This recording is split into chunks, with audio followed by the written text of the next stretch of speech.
নমস্কার। একদিকে যেমন চিরঞ্জীব সংগ্রহশালা থেকে বাংলা ভাষার, হিন্দি ভাষার অজস্র পত্রপত্রিকা থেকে খুঁজে নিতে হয় আবিশ্বের কবিদের, ঠিক তেমন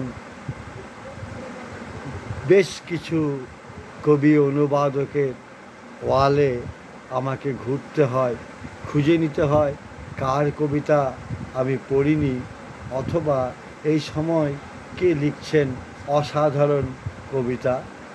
এবং ভিন ভাষার কবি হলে তার সাথে চ্যাটিং করে তার কবিতা পাঠের সুযোগ করে নিতে হয়।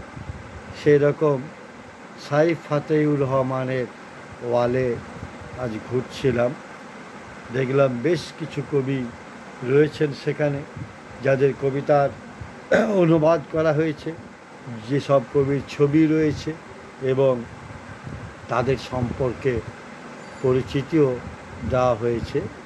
আপনারাও খুঁজতে পারেন এইভাবে গোটা পৃথিবীর কবিদের, বিভিন্ন কবি ও অনুবাদকের ওয়াল থেকেও পেয়ে যাবেন অজস্র কবি বাংলা ভাষার কবিতা। আমি সাইফ ফাতেউর রহমানকে ভালোবেসে তার একটি কবিতা, তার অনুদিত একটি কবিতা পড়ব। ইরাকের কবি আহমদ মাতার, জন্ম 1954 খ্রিস্টাব্দে ইরাকের বসরায়। প্রতিবাদী কবি, দীর্ঘকাল নির্বাসিত জীবন কাটিয়েছেন যুক্তরাজ্যে। পড়ছি তার একটি কবিতা, সাইফ ফাতেউর রহমানের অনুবাদে, সঠিক মানুষ। সঠিক মানুষ, আহমদ মাতার, বাংলায়নে সাইফ ফাতেউর রহমান। আমাদের শ্রদ্ধাভাজন আন্ডারম্যানের নামে সিদ্ধান্ত নিয়েছে তারা আমার ভ্রাতার হন্তারককে ফাঁসি দেওয়ার। খর্বকায় ছিল সে, এ কারণ জল্লাদ প্রশ্ন করল গিয়ে,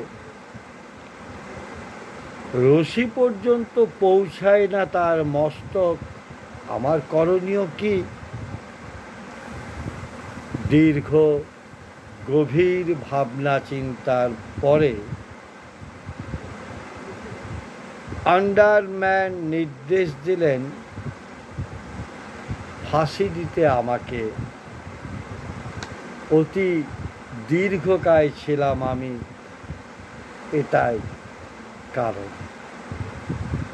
বললাম ইরানের কবি আহমদ মাতারের কবিতা, সঠিক মানুষ। কবি ও অনুবাদককে আমার শ্রদ্ধা, শুভেচ্ছা ও ভালোবাসা।